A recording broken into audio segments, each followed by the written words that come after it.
नमस्कार, मैं ललित द्विवेदी स्वागत करता हूं आपका एग्जा स्टडी 92 पर। दोस्तों, आशा करते हैं आप लोग स्वस्थ होंगे, अपनी पढ़ाई में व्यस्त होंगे। दोस्तों, जैसा कि आप सभी को पता है कि इस चैनल के माध्यम से सुबह 10 बजे आप सभी को एक करंट अफेयर्स की क्लास मिलती है। मैक्सिमम 20 से 30 मिनट की होती है।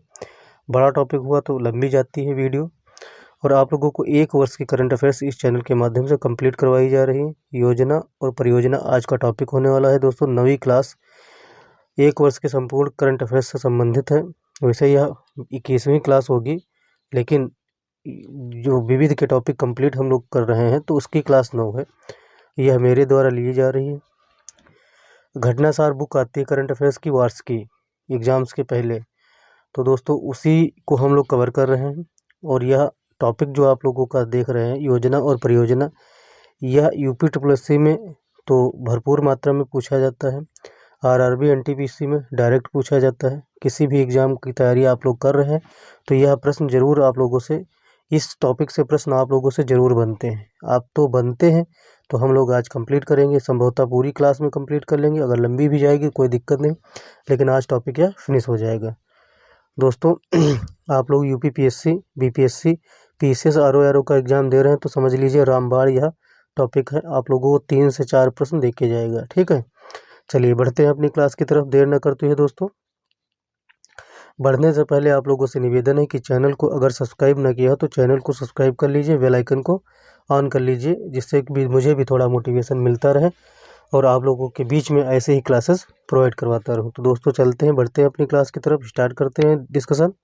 दोस्तों, टॉपिक का पहला परियोजना है क्रूज भारत मिशन से संबंधित है। 30 सितंबर 2024 को स्टार्ट हुई थी। तो यह केंद्रीय पत्तन, पोत परिवहन और जलमार्ग मंत्री हैं सर्बानंद सोनोवाल जी, उन्होंने स्टार्ट किया था। तो कहाँ से स्टार्ट किया था पूछा जाएगा, मुंबई बंदरगाह से स्टार्ट की गई थी क्रूज भारत मिशन। ठीक है, तो क्रूज भारत मिशन की शुरुआत हुई थी कहाँ से? मुंबई बंदरगाह से। किसने शुरू किया था? सर्बानंद सोनोवाल जी ने शुरू किया था। इतना याद रखना, इतना अगर आप लोग वनडे एग्जाम की तैयारी करते हैं बस इतना ही पूछा जाएगा। बाकी आगे जो पूछा जाएगा तो स्टेटमेंट के रूप में हो सकता है पीसीएस में पूछा जाए, आरओ में पूछा जाए, बीपीएससी टीआरई में पूछ लिया जाए। तो मिशन का लक्ष्य देख लीजिए 2029 तक है। भारत में क्रूज पर्यटकों की संख्या में 10 लाख तक की वृद्धि और 4 लाख रोजगार सृजित करना। ठीक है, बड़े बड़े दावे होते हैं, बड़ी बड़ी चीज़ें होती हैं, लेकिन टाटा फिश हो जाता है। हालांकि बहुत सी चीज़ों में गवर्नमेंट ने बहुत ही अच्छा काम किया है। ठीक है, तो 2029 तक टारगेट देख लीजिए, 10 लाख पर्यटकों को और 4 लाख रोजगार सृजित होंगे। इस मिशन का उद्देश्य देख लीजिए, ये इंपॉर्टेंट है, ये किसी भी एग्जाम में पूछा जा सकता है। भारत के क्रूज पर्यटन के वैश्विक केंद्र बनाने के दृष्टिकोण को आगे बढ़ाना, देश को अग्रणी वैश्विक क्रूज गंतव्य के रूप में बढ़ावा देना, इसका यह उद्देश्य हो जाता है। ठीक, मिशन चलेगा कब से कब तक यह देख लीजिए, यह वाला पॉइंट इंपॉर्टेंट है। 1 अक्टूबर 2024 से 31 मार्च 2029 तक 3 चरणों में यह संपन्न होगा। बस इतना इम्पोर्टेंट है, बाकी इम्पोर्टेंट नहीं है। आगे बढ़ते हैं। पीएम जनजातीय उन्नत ग्राम अभियान को मंजूरी दी गई। तो जनजातीय उन्नत ग्राम अभियान की मंजूरी दी गई, इम्पोर्टेंट है या यूपीएससी बीपीओ एग्जाम के लिए तो वेरी मोस्ट इम्पोर्टेंट है। ठीक, देख लीजिए इसमें कितने करोड़ रुपए का परिव्यय होगा? 79,156 करोड़ रुपए का परिव्यय होगा। प्रधानमंत्री जनजातीय उन्नत ग्राम योजना को मंजूरी प्रदान की गई 18 सितंबर 2024 को, और कैबिनेट की बैठक हुई थी प्रधानमंत्री जी की अध्यक्षता में। इसका उद्देश्य देख लीजिए, उद्देश्य तो हर टॉपिक का इम्पोर्टेंट है। जनजातीय बहुल गांवों और आकांक्षी जिलों में जनजातीय परिवारों के लिए पूर्ण कवरेज अपनाकर जनजातीय समुदायों की सामाजिक आर्थिक स्थिति में सुधार करना, इसका क्या है? उद्देश्य है। ठीक, अच्छा, कितने करोड़ रुपए का योगदान दे रही सरकार? ये भी इम्पोर्टेंट है। 56,333 करोड़ रुपए, 56,333 करोड़ रुपए का योगदान दे रही है सरकार। ठीक, जबकि राज्य सरकार 22,823 करोड़ रुपए का योगदान दे रही। तो सेंटर और स्टेट दोनों का देख लेना। ठीक, स्टेट दे रही है 22,823 करोड़ रुपए और सेंटर दे रही 56,333 करोड़ रुपए। दोस्तों, अगली योजना है बायोटेक स्टार्टअप को बढ़ावा देने के लिए बायो राइड योजना, क्या दोस्तों, बायो राइड योजना की शुरुआत की गई है। तो कैबिनेट ने जैव प्रौद्योगिकी विभाग की 2 प्रमुख परियोजनाओं को जारी रखने की मंजूरी दी है। इन योजनाओं को अब एक योजना के तहत जैव प्रौद्योगिकी अनुसंधान, नवाचार और उद्यमिता विकास बायो राइड के रूप में एकीकृत कर दिया गया है। तो 2 प्रमुख योजनाओं को एकीकृत किया गया है। तो कौन सी योजना बनाई गई है? तो जैव प्रौद्योगिकी अनुसंधान, नवाचार और उद्यमिता विकास। आगे बढ़ते हैं दोस्तों। 2021-22 से 2021-22 के दौरान बायो राइड योजना के लिए 9,197 करोड़ रुपए प्रस्तावित हैं। तो ये भी इम्पोर्टेंट है, ये पूछा जा सकता है, डिजिट वेरी मोस्ट इम्पोर्टेंट हो जाती हैं। चलिए आगे आ जाते हैं, हम लोग आगे आ गए हैं। एनपीएस वात्सल्य योजना, इसको लगा लीजिए वेरी मोस्ट इम्पोर्टेंट, ये कहीं भी पूछी जा सकती है। एनपीएस वात्सल्य योजना क्योंकि निर्मला सीतारमण जी ने शुरू किया है 18 सितंबर 2024 को एनपीएस वात्सल्य योजना की शुरुआत की। ठीक है, किसने शुरुआत की? निर्मला सीतारमण जी ने शुरुआत की है। कब शुरुआत की? 18 सितंबर 2024 को। दिल्ली सहित देश भर के 75 स्थानों पर इस योजना को लॉन्च किया गया। ठीक है, तो याद रखना 75 स्थानों पर लॉन्च किया गया एनपीएस वात्सल्य योजना। इसमें बहुत बढ़िया चीज़ है, अभी आप लोगों को जो चीज़ें पता चलेंगी तो हो सकता है आप लोग इसमें भी इंटरेस्टेड हो, तो आप लोग इन्वेस्ट कर सकते हैं अपना पैसा। अच्छा, निर्मला सीतारमण जी ने जुलाई में वित्त वर्ष 2024-25 का पूर्ण बजट पेश करते हुए समय इस योजना को शुरू करने की घोषणा की थी। तो ये याद रखना 2024-25 का बजट पेश हुआ था, तभी इसकी घोषणा हो गई थी। ठीक, अच्छा अब इसका पहल क्या है? नई पहल के वित्तीय भविष्य को सुरक्षित करने के लिए, जो बच्चा है आप लोगों का शुरू करने की, उसकी वित्तीय भविष्य को सुरक्षित करने के लिए, वित्तीय भविष्य को सुरक्षित करने के लिए जो देश की पेंशन प्रणाली में एक महत्वपूर्ण कदम है, यह योजना बच्चों के लिए पहले से चल रही राष्ट्रीय पेंशन योजना का विस्तार है। तो यह राष्ट्रीय पेंशन योजना का विस्तार है जो बच्चों के लिए चल रही थी। अच्छा, इसमें है क्या? ये सब चीज़ें आप लोगों को धीरे धीरे पता चलेंगी, क्योंकि 18 साल तक अगर आप लोग 1,000 रुपये इन्वेस्ट करते हैं, ठीक है, न्यूनतम राशि इन्वेस्ट करते हैं, ठीक। अच्छा, फिर यहाँ से देख लीजिए आप लोग, नहीं तो छूट जाएगा। अच्छा, सरकार की इस योजना को पेंशन फंड विनियामक और विकास प्राधिकरण PFRDA द्वारा संचालित किया जा रहा है। ठीक है, तो पेंशन फंड विनियामक और विकास प्राधिकरण द्वारा संचालित किया जा रहा है। अच्छा, माता पिता न्यूनतम अपने बच्चे के लिए 1,000 रुपये निवेश कर सकते हैं। ठीक, जो यह योजना सभी आर्थिक पृष्ठभूमि वाले परिवारों के लिए सुलभ हो जाती है, लेकिन मिलेगा, सबसे ज़्यादा लाभ मिलेगा जो आर्थिक पृष्ठभूमि से अच्छे हैं, ठीक ठाक हैं। तो 3 साल का अगर आप लोगों का बच्चा है, अगर और 10,000 रुपये आप लोग महीने जमा करते हैं, ठीक है, पेंशन फंड में, तो आप लोगों को 18 साल में आप लोग जमा करेंगे कितना? 18 साल का होने पर बच्चा, मतलब 18 साल, 3 साल का तो है, 15 साल इन्वेस्टमेंट करेंगे तो 18 साल का बच्चा आप लोगों का हो जाएगा। तो आप लोगों का 18 लाख रुपये निवेश हो जाएगा। तो 18 लाख रुपये आप तो निवेश करेंगे ही, लेकिन आप लोगों को ब्याज मिलेगा इस पर 14.28% सालाना रिटर्न मिलेगा। ठीक है, तो 14.28% मिलेगा, तो 18 लाख का रुपये 18 लाख आप लोगों के 63 लाख रुपये में बदल जाएंगे। कितने वर्षों में? 15 साल में सिर्फ।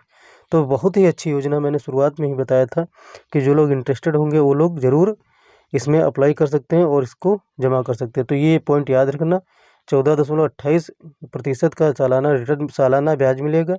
ठीक, 18 लाख का 63 लाख हो जाएगा। ठीक, याद रखना, बिल्कुल अच्छा है, मोस्ट इम्पॉर्टेंट है। अच्छा, इसमें है क्या? इसमें कौन कौन शामिल हो सकते हैं? सभी माता पिता भी शामिल हो सकते हैं, जो कानूनी संरक्षक होते हैं बच्चे के, वो भी इसमें निवेश कर सकते हैं। दूसरा बच्चा, चाहे वह भारतीय नागरिक हो, NRI हो या OCI हो, अपने नाबालिग बच्चों के लिए NPS वात्सल्य खाता खोलने के लिए पात्र होते हैं। तो ये भी इम्पोर्टेंट हो जाता है। तो ये आप लोग याद रखना कौन कौन इसमें पात्र हैं। ठीक है, जब तक बच्चा नाबालिग नहीं हो जाता है, माता पिता क्या करेंगे? उसको संचालित करेंगे। ठीक, 18 वर्ष का आयु होने पर NPS वात्सल्य खाता स्वचालित रूप से एनपीएस खाते में परिवर्तित हो जाएगा।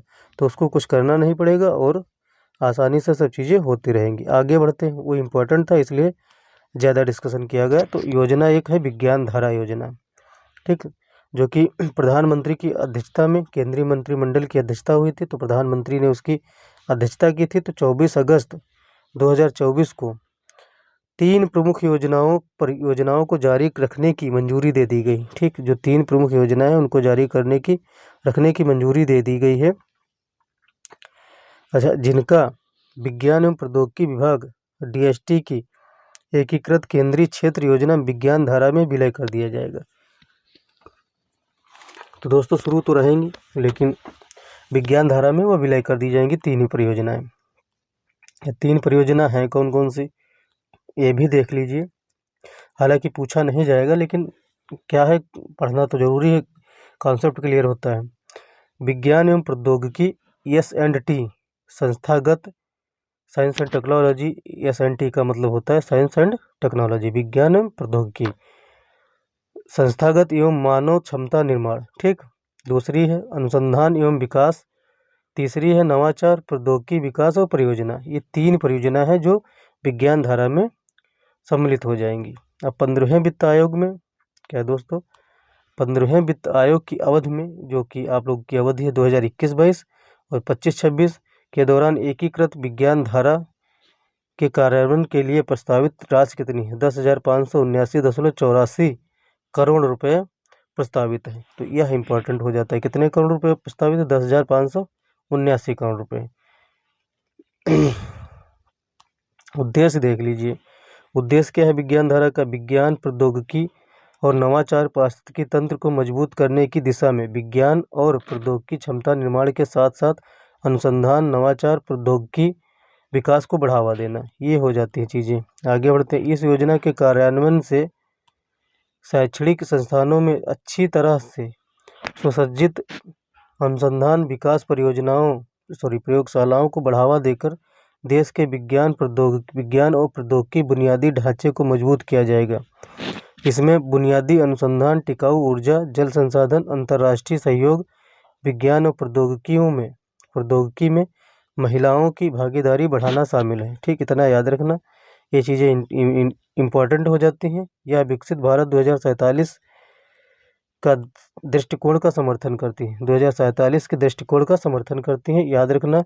राष्ट्रीय, यहाँ आ जाइए, राष्ट्रीय प्राथमिकताओं एवं अनुसंधान राष्ट्रीय फाउंडेशन के साथ संरेखित। ये सब पूछा नहीं जाएगा, लेकिन जो पूछा जाएगा आप लोगों को पहले ही बता दिया गया। रीसेट भी इम्पोर्टेंट है, रीसेट देख लीजिए। रीसेट कार्यक्रम क्या है, रीसेट कार्यक्रम, ठीक है, जो सेवानिवृत्त खिलाड़ी हैं उनको क्या किया जाएगा कि उनको कौशल प्रदान किया जाएगा और उनको फिर से सशक्त बनाने के लिए तैयार किया जाएगा। तो रीसेट प्रोग्राम उसी से संबंधित है। तो देख लीजिए, राष्ट्रीय खेल दिवस पर इसकी शुरुआत की गई थी 29 अगस्त को। 29 अगस्त मतलब 2024 को, 29 अगस्त 2024 को इसकी शुरुआत हुई थी। तो केंद्रीय युवा मामले एवं खेल मंत्री कौन है, डॉक्टर मनसुख मंडाविया। तो मनसुख मंडाविया ने सेवानिवृत्त खिलाड़ी सशक्तिकरण प्रशिक्षण रीसेट कार्यक्रम की शुरुआत की थी। ठीक, इतना याद रख लेंगे तब भी आप लोगों को पता चल जाएगा। जो कि इसमें अच्छा, जब ये सोचेंगे सेवानिवृत्त के लिए तो आप लोग 20 साल तो इसको लगाएंगे नहीं, लेकिन 20 से 50 साल, 20 से 50 वर्ष की आयु के सेवानिवृत्त एथलीट इसमें शामिल हैं। ठीक है, ये याद रखना। अंतर्राष्ट्रीय पदक जीते हैं, ठीक है, जिन्होंने अंतर्राष्ट्रीय पदक जीते हैं, अंतर्राष्ट्रीय प्रतियोगिताओं में भाग लिया है, या राष्ट्रीय या राज्य पदक विजेता है, तो लगभग सभी को शामिल कर लिया गया है। आगे बढ़ते हैं। अच्छा इसमें कार्यक्रम जो शैक्षणिक योग्यता के आधार पर 2 स्तरों पर पाठ्यक्रम प्रदान करेगा। तो एक 12वीं और उससे ऊपर, या तो एक कक्षा 11वीं या उससे नीचे। ठीक है, बस इतना याद रखना। लक्ष्मीबाई राष्ट्रीय शारीरिक शिक्षा संस्थान कार्यक्रम के पायलट चरण का नेतृत्व करेगा, ये इम्पोर्टेंट हो जाता है। लक्ष्मीबाई राष्ट्रीय शारीरिक शिक्षा संस्थान कार्यक्रम के पायलट चरण का नेतृत्व करेगा। ठीक है, जिसे हाइब्रिड प्रारूप में प्रसारित किया जाएगा और जिसमें ऑन ग्राउंड प्रशिक्षण इंटर्नशिप शामिल है। आगे दोस्तों बढ़ते हैं पीएम ई ड्राइव स्कीम। तो यह देख लीजिए, पीएम ई ड्राइव स्कीम आप लोगों के लिए वेरी मोस्ट इम्पोर्टेंट हो जाती है। केंद्रीय मंत्रिमंडल ने 11 सितंबर 2024 को पीएम ई ड्राइव स्कीम को मंजूरी प्रदान की। तो कब? 11 सितंबर 2024 को। 21 बोल रहे थे शायद, तो गलती से माफ़ कर देना। 11 सितंबर 2024 को, ठीक, पीएम ई ड्राइव स्कीम को मंजूरी प्रदान की। इस स्कीम के लिए आगामी 2 वर्षों के लिए 10,900 करोड़ रुपए का प्रावधान किया गया है। कितने? 1,09,000 करोड़ रुपए का प्रावधान किया गया है। इम्पोर्टेंट हो जाता है पीएम ई ड्राइव स्कीम। देख लेते हैं इसमें है क्या। इसके अंतर्गत बैटरी से चलने वाले 2 व्हीलर और 3 व्हीलर, एम्बुलेंस, ट्रक, दूसरे ईवी मतलब इलेक्ट्रिकल व्हीकल के लिए 3679 करोड़ रुपए की सब्सिडी दी जाएगी। तो यह याद रखना, सब्सिडी कितनी दी जाएगी? 3679 करोड़ रुपए की। सरकार इस योजना के माध्यम से पर्यावरण को सुरक्षित करना चाहती है। पीएम ई ड्राइव योजना फेम योजना की जगह लेगी, ठीक है, जिसे अप्रैल 2015 में शुरू किया गया था।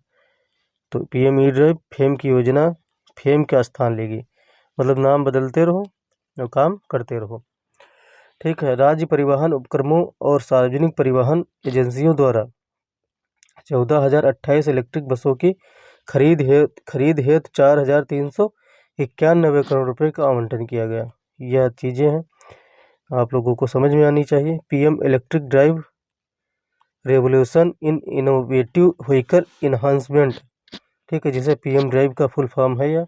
तो याद रखना, PM electric drive revolution in innovative vehicle enhancement, बिल्कुल याद रखना, वेरी मोस्ट इम्पोर्टेंट पूछा जाएगा। 88,500 स्थानों पर चार्जिंग स्टेशन बनाए जाएंगे। यह इम्पोर्टेंट है, कहीं भी पूछा जा सकता है। 88,500 स्थानों पर चार्जिंग स्टेशन बनाए जाएंगे। अगला है दोस्तों मौसम मिशन। मौसम मिशन को देख लीजिए। 11 सितंबर 2024 को केंद्रीय मंत्रिमंडल की बैठक में 2 वर्षों के लिए, कितने वर्षों के लिए? 2 वर्षों के लिए 2,000 करोड़ रुपए के परिव्यय से मौसम मिशन को मंजूरी दी गई। पृथ्वी विज्ञान मंत्रालय इस मंत्रालय को लागू करने वाला नोडल मिशन है। कौन? पृथ्वी विज्ञान मंत्रालय।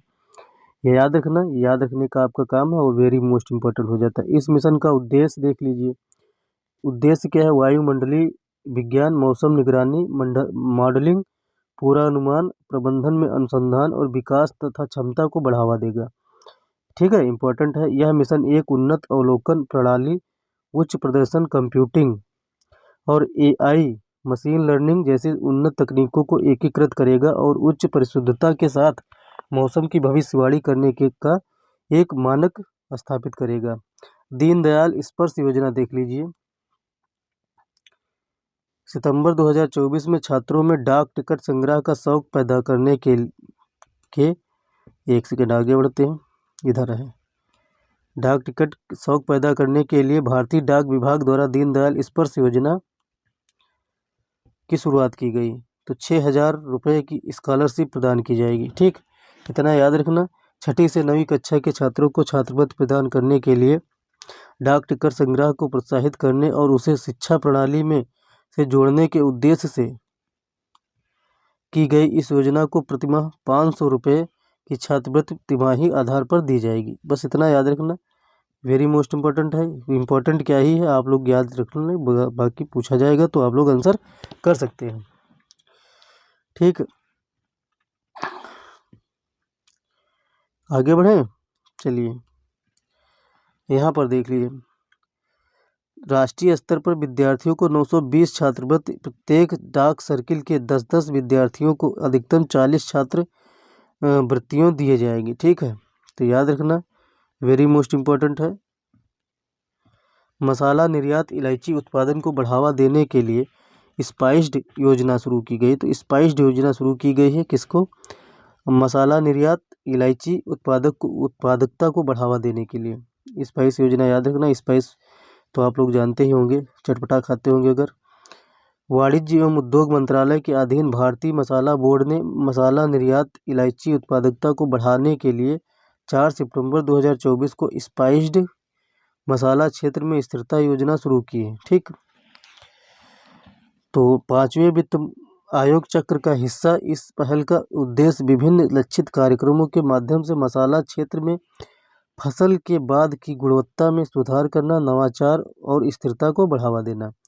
तो ये सब चीज़ें हैं। इस योजना को आधिकारिक आधिकारिक तौर पर निर्यात विकास के लिए प्रगतिशील, अभिनव और सहयोगी हस्तक्षेपों के माध्यम से मसाला क्षेत्र में स्थिरता नाम दिया गया। तो 15वें वित्त आयोग के शेष चक्र के दौरान लागू किया जाएगा। वित्त वर्ष 2025-26 में शुरू होने वाली इस योजना को 422.30 करोड़ रुपए के बजट के साथ शुरू किया गया। तो 2025-26 में शुरू होने वाली इस योजना को 422.30 करोड़ रुपए के बजट के साथ मंजूरी दी गई है। याद रखना, भूलना नहीं, बिल्कुल पूछा जाएगा 100%, कहीं ना कहीं क्वेश्चन आप लोगों के सामने टकरा जाएगा। भारत में सर्वाधिक मसाला उत्पादक राज्य देख लीजिए। तो भारत में मसाला उत्पादन से जुड़े महत्वपूर्ण तथ्य हैं। तो यह देख लीजिए, भारत में सर्वाधिक मसाला उत्पादक राज्य कौन सा है? मध्य प्रदेश है, जो कि सर्वाधिक उत्पादित करता है मसाला। भारत में शीर्ष छोटी इलायची उत्पादक राज्य है केरल। छोटी इलायची कहाँ उत्पादित होती है? केरल में। काली मिर्च का उत्पादन सबसे ज़्यादा अग्रणी राज्य कौन सा? कर्नाटक। तो काली से कर्नाटक, काली से काली मिर्च। और छोटी इलायची छोटा है केरल। ठीक है, छोटा क्या है? केरल। तो छोटी इलायची केरल में। और मसाला मध्य प्रदेश। ठीक है, मामा है तो मसाला वहाँ हो गई, तो मध्य प्रदेश। मामा से याद रखना, मामा मतलब मामा, अपने मामा वही। ठीक है, आगे दोस्तों बढ़ते हैं। काली मिर्च कर्नाटक याद ही रख लेना। और शीर्ष मिर्च उत्पादक, काली मिर्च नहीं, मिर्च उत्पादक राज्य आंध्र प्रदेश है। तो आप लोगों ने एक मूवी देखी होगी गुंटूर की मिर्च। क्या? गुंटूर की मिर्च। तो यह मूवी है, ठीक, बहुत अच्छी मूवी है, आप लोग देखना। अच्छी नहीं है, देखना उतना नहीं मूवी वो तो फ्लो में बोल दिया, मूवी अच्छी नहीं है वो। और बाकी देखना, वो आप लोग देख लेना। ठीक है, महेश बाबू का उसमें आप लोगों को एटीट्यूड नज़र आएगा और कुछ नहीं। तो वो आंध्र प्रदेश से ही संबंधित है, गुंटूर मिर्च। ठीक है, तो मिर्च वो बहुत कड़वी होती है। तो मिर्च उत्पादन में आंध्र प्रदेश सर्वप्रथम है। ये यही याद करवाने का मकसद था, जो कि आप लोगों को याद हो गया होगा। भारत में अदरक उत्पादन में शीर्ष राज्य कौन सा है? तो मध्य प्रदेश है। क्या? अदरक उत्पादन हो चाहे मसाला उत्पादन हो, मध्य प्रदेश शीर्ष स्थान पर है। भारत का शीर्ष हल्दी उत्पादक, क्या? हल्दी उत्पादक राज्य तेलंगाना है। क्या है? तेलंगाना। हल्दी तेलंगाना। धनिया बीज उत्पादक राज्य कौन सा है? मध्य प्रदेश है। मसाला हो गया मध्य प्रदेश, अदरक हो गया मध्य प्रदेश, धनिया बीज मध्य प्रदेश। जीरा उत्पादक राज्य कौन सा है? जीरा खजूरा गुजरात। क्या? जीरा उत्पादक राज्य कौन सा है? गुजरात। तो याद रखना, इंपॉर्टेंट है। अच्छा, ये कहावत सुनी होगी, ऊँट के मुंह में जीरा। तो ऊँट सबसे ज़्यादा कहाँ पाए जाते हैं? राजस्थान और गुजरात के आसपास के क्षेत्र में। तो ऊँट के मुंह में जीरा, तो इसलिए कहा जाता है क्योंकि जीरा जो है बहुत ज़्यादा उत्पादित किया जाता है गुजरात में। ठीक है, इसलिए जीरा, ऊँट के मुंह में जीरा, मतलब गुजरात में जीरा सर्वाधिक उत्पादित किया जाता है, इसलिए ऊँट को खिलाया जाता है। हैं, ये याद रखना। ऐसे जैसे एक चीज़ है ना, धीरे धीरे आप लोगों को याद करवाने की कोशिश की जा रही, याद हो जाएगा तो आप लोग वहाँ एग्जाम हॉल में याद ही आ जाएगा किसी न किसी बहाने से। लार्ज मिर्च शीर्ष उत्पादक राज्य कौन सा है? आंध्र प्रदेश। तो बताया ना, गुंटूर मिर्च हो गई आप लोग की मिर्च उत्पादन में सर्वाधिक। लाल मिर्च सबसे कड़वी होती है, तो गुंटूर मिर्च भी बहुत लाल होती है। तो आंध्र प्रदेश दोनों उत्पादन में प्रथम स्थान पर है। ठीक, भारत में शीर्ष सौंफ उत्पादक राज्य कौन सा है? तो गुजरात है। सौंफ भी होती है, किसके जैसे होती है सौंफ? सौंफ किसके जैसी होती है? जीरा के जैसी होती है। क्या? जीरा के जैसे सौंफ भी होती है। तो जीरा चाहे उत्पादन गुजरात हो, चाहे सौंफ उत्पादन में गुजरात शीर्ष स्थान है गुजरात का। भारत में अजवाइन की सर्वाधिक खेती, अजवाइन की सर्वाधिक खेती कहाँ होती है? तो अजवाइन की सर्वाधिक खेती होती है राजस्थान, और मेथी की पंजाब में होती है। तो अजवाइन की राजस्थान में और मेथी की पंजाब में सर्वाधिक खेती होती है। अगला दोस्तों, भारत दुनिया में मसालों का सबसे बड़ा उत्पादक, उपभोक्ता और निर्यातक है। तो भारत को याद रखना, दुनिया में मसालों का सबसे बड़ा उत्पादक भी है, उपभोक्ता भी है और निर्यातक भी है। तीनों चीज़ें किसके पास है? भारत के पास में। तो स्पाइस्ड का फुल फॉर्म देख लीजिए, वेरी मोस्ट इम्पोर्टेंट हो जाता है। Sustainability in spice sector through progressive, innovative and collaborative interventions for export development, यह इसका फुल फॉर्म है स्पाइस्ड का। योजना का प्राथमिक लक्ष्य मसालों और मूल्य वर्धित मसाला उत्पादों के निर्यात में उल्लेखनीय सुधार करना। इसका उद्देश्य अंतर्राष्ट्रीय मानकों को पूरा करने और इलायची की उत्पादकता बढ़ाने के लिए मसालों की कटाई के बाद की गुणवत्ता को उन्नत करना, ठीक, इसका उद्देश्य था। आ जाते हैं यहाँ, देख लेते हैं क्या बचा है। ये है स्पाइस्ड से संबंधित काफ़ी फैक्ट हो गए हैं। इस योजना का उद्देश्य कोई ज़रूरी नहीं देखना। स्पाइस्ड के तहत विशेष पहलों में छोटी और बड़ी दोनों तरह की इलायची किस्मों के लिए पुनः रोपण प्रयास, क्या दोस्तों, पुनः रोपण प्रयास और गुणवत्तापूर्ण उत्पादन कार्यक्रम शामिल हैं। इम्पोर्टेंट लगा लीजिए, स्टेटमेंट में बन सकता है।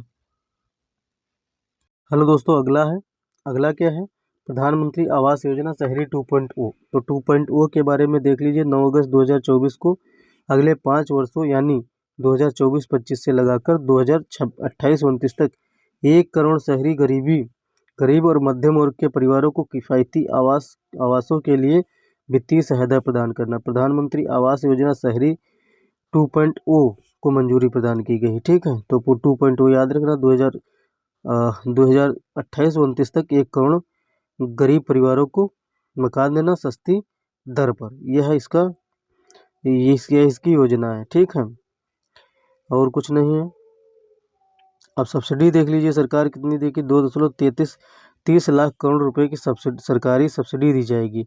10 लाख करोड़ रुपए का निवेश किया जाएगा। ये बहुत चीज़ें हो रही हैं, ऐसा नहीं है। तो राष्ट्रीय प्रशिक्षु यहाँ पर देख लीजिए,